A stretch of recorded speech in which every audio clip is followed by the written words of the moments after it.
மனசில் இருக்கிறது எல்லாத்தையுமே நம்ம சொல்லிடணும் அப்படின்னு சொல்லிட்டு யோசிக்கிற அன்பு என்ன பண்ணுறாரு, சொல்ல ஆரம்பிக்கிறாரு கண்மணி விரும்புகிற விஷயத்த. அதனால் சொன்ன வரும்போது யாரோ கதவை தட்டுறாங்க. யார் அது அப்படின்னு சொல்லிட்டு கதவை திறந்தா போயிட்டு வெளியில் நிற்கிறாங்க. வெண்ணிலாவை பார்த்து செம்ம டென்ஷன் ஆகிறாரு. சே, எப்போ பார்த்தாலும் இவ டார்ச்சர் தாங்கவே முடியல. இவ என்னைக்கு தான் இங்கேருந்து போக போகிறாலோ தெரியல. நம்ம 2 பேரும் இருக்கும்போது எப்போ பார்த்தாலும் வந்துடுறா அப்படின்னு சொல்லிட்டு டென்ஷன் ஆகிடுறாரு நம்ம அன்பு. உடனே ஒரு நிமிஷம் இருங்கங்க, வெண்ணிலா தான் வந்திருக்கா, என்னென்னு கேட்டு வந்துடுறேன் அப்படின்னு சொல்லிட்டு போகிறாங்க. சரி சீக்கிரம் வந்துரு அப்படின்னு சொன்னோன்னே கண்மணி பேர் என்ன வெண்ணிலா என்ன ஆச்சு அப்படின்னோடனே கண்மணி ஒரு நாள் மட்டும் என் கூட தூங்க முடியுமா ப்ளீஸ் அப்படின்றாங்க. என்ன விஷயம் அப்படின்னோடனே இல்லை எனக்கு என்னமோ கெட்ட கெட்ட கனவாக வர்ற மாதிரி இருக்குது, மனசே சரியில்லை, ப்ளீஸ் கண்மணி இன்றைக்கி என் கூட தூங்க ப்ளீஸ் அப்படின்றாங்க. அதை கேட்டுட்டு உன் கூட தூங்கணுமா, நீ என்னடி சொல்கிற, அது சரிடி நான் அன்புக்கிட்ட கேட்டு பார்க்குறேன், ப்ளீஸ் டி அப்படின்னோடனே சரிடி நான் அன்புக்கிட்ட போய் கேட்குறேன், அவர் என்ன சொல்கிறாருன்னு தெரியல அப்படின்னு சொல்லிட்டு வராங்க. அன்பு ரொம்ப வெண்ணிலாவுக்கு ரொம்ப கஷ்டமாக இருக்கா, தூங்க முடியலையா, அவளுக்கு கெட்ட கெட்ட கனவாக வருதா, அதனால் தூங்குறதுக்காக கூப்பிட்றா, ஒரு நாள் மட்டும் அவள் கூட நான் தூங்கிக்கிட்டோமா அப்படின்னோடனே இன்றைக்கி தான் எல்லாத்தையும் மனசை விட்டு சொல்ல நினச்சேன், அந்த வெண்ணிலா எல்லாத்தையும் கெடுத்துட்டா அப்படின்னு சொல்லிட்டு டென்ஷனாக வராங்க.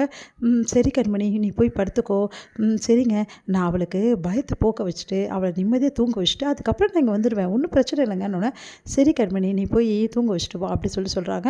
சரின்னு சொல்லிட்டு கண்மணியும் போகிறாங்க. இங்கே வேணா நிம்மதி அடைகிறா அப்பாடி அப்படின்னு சொல்லிட்டு என்னடி உனக்கு நான் ரொம்ப கஷ்டத்தை கொடுக்குறேனா, உன்னை ரொம்ப காயப்படுத்துகிறேனா, சாரிடி அப்படின்றாங்க.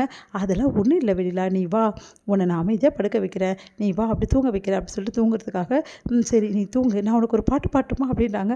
அதெல்லாம் வேணாடி, சின்ன வயசில் நம்ம கதைகள்லாம் பேசுவோம்ல, அதெல்லாம் பேசிட்டு அதுக்கப்புறம் நம்ம தூங்கலாம் அப்படின்னோன்னா கதைகள்லாம் ஐயோ ஏதோ சொல்ல வந்தார் அன்பு, அதை கேட்கலான்னு நினச்சா இவ இப்படி பண்ணுறாளே அப்படின்னு சொல்லிட்டு கண்மணி சரிடி சின்ன விஷயங்கள்லாம் பேசிகிட்டே இருக்காங்க.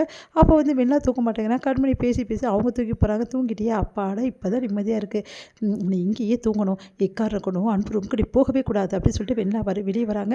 வெளியே வெண்ணிலா பார்க்குறாங்க. பார்த்தா அன்பு டென்ஷனாக உட்காந்துருக்காரு. அதை பார்த்துட்டு என்ன அன்பு ரொம்ப டென்ஷனாக இருக்கீங்க போட்டிருக்கே, கண்மணி இதோட வரமாட்டா, அவள் அங்கேயே தூங்கிட்டா அப்படின்னோடனே என் கண்மணி கண்டிப்பாக என்னை தேடி வருவா அப்படின்றாரு.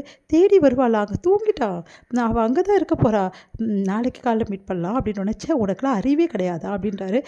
என்ன அன்பு ரொம்ப ஓவராக தான் பேசுகிறீங்க, பின்ன புருஷன் பொண்டாட்டி இருக்கிற ரூமில் வேணும்னே பிரச்சனை பண்ணி பொண்டாட்டி பிரித்து புருஷனுக்கிட்ட கூட்டின்னு போறியே, உனக்கெல்லாம் அறிவு இல்லையா, மேனஸ்னால் என்னன்னு தெரியுமா, முதல்ல அடுத்தவங்க பெட்ரூமை எட்டி பார்க்குறது தான் உன் மேனஸா அப்படின்னு கேட்குறாரு.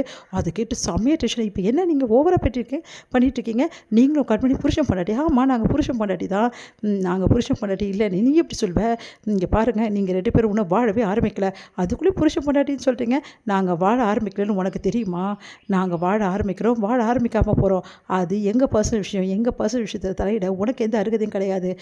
கண்மணியை நீ பேசி கூட்டிகிட்டு போயிட்டா அவள் என்னை விட்டுட்டு இருந்துருவான்னு நீ நினச்சிட்டு இருக்கியா, என்னையும் கண்மணியும் நீ பிரித்து வைக்கலான்னு முயற்சி பண்ணுறது எல்லாமே நடக்கவே நடக்காது. கூடி சீக்கிரம் உன்னோட சுயரூபம் என்னன்னு கண்மணிக்கு தெரிய வரும், அன்றைக்கி அவளே உன்னை லெஃப்ட் அண்ட் ரைட் வாங்கிடுவா, அது நடக்க தானே போகுது, அதுக்கு முன்னாடி உங்களோட விஷயம் கண்மணிக்கு தெரிஞ்சால் உங்களை லெஃப்ட் அண்ட் ரைட் வாங்கிடுவாள் அப்படின்னு சொல்லிட்டு சிரிக்கிறாங்க. சிரிக்கிறியா, உனக்கு அசிங்கமாக இல்லை, என்னை பற்றி எந்த விஷயமும் கிடையாது, என் மனசு என்ன நான் வச்சுட்டு பிரச்சனை பண்ணிட்டு இல்லை, நீ தான் எல்லாம் மனசில் அழுக்க வச்சுட்ருக்க, கண்மணிக்கிட்ட எல்லா விஷயத்தையும் நானே சொல்லுவேன், நீ சொல்கிறதுக்கு முன்னாடி நான் கண்டிப்பாக சொல்லுவேன், அப்போ உன்னை பற்றி எல்லாத்தையும் அவள் புரிஞ்சுப்பா, அப்போ தெரியும் கண்மணி யாருன்னு உனக்கு அப்படின்னோடனே அதையும் பார்க்கலாம் அன்பு மிஸ்டர் ஃப்ளாக் அப்படின்றாங்க.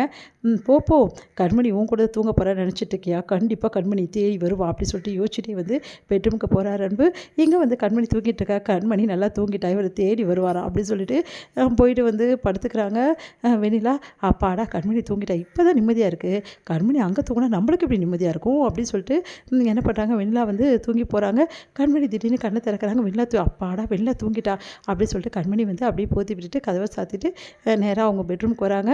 அன்பும் அப்படியே படுத்து தூங்கிட்டு இருக்காரு. அன்புவை பார்த்துட்டு கண்மணி சாரிங்க உங்களை நான் ரொம்ப தவிக்க விடுறேன், எனக்கு நல்லா தெரியுது, ஆனால் நான் பண்ணுறது தப்புன்னு எனக்கு தெரியுது, ஆனால் எனக்கு வேறு வழி தெரியலைங்க, நீங்களும் எனக்கு முக்கியம், வெண்ணிலாவும் எனக்கு முக்கியங்க, அதனால தான் இப்படி பண்ணிகிட்ருக்கேன் அப்படின்னு எனக்கு தெரியும் கண்மணி அப்படி சொல்லிட்டு கண்ணை திறந்து பார்க்குறேன்னு, இன்னும் தூங்கலையா, முடிச்சிட்டிங்க, பின்ன நீ வராமல் எனக்கு தூக்கம் வந்துடுவான்னு ஒன்று சிரிக்கிறாங்க. கண்மணி தாங்க முடியாமல்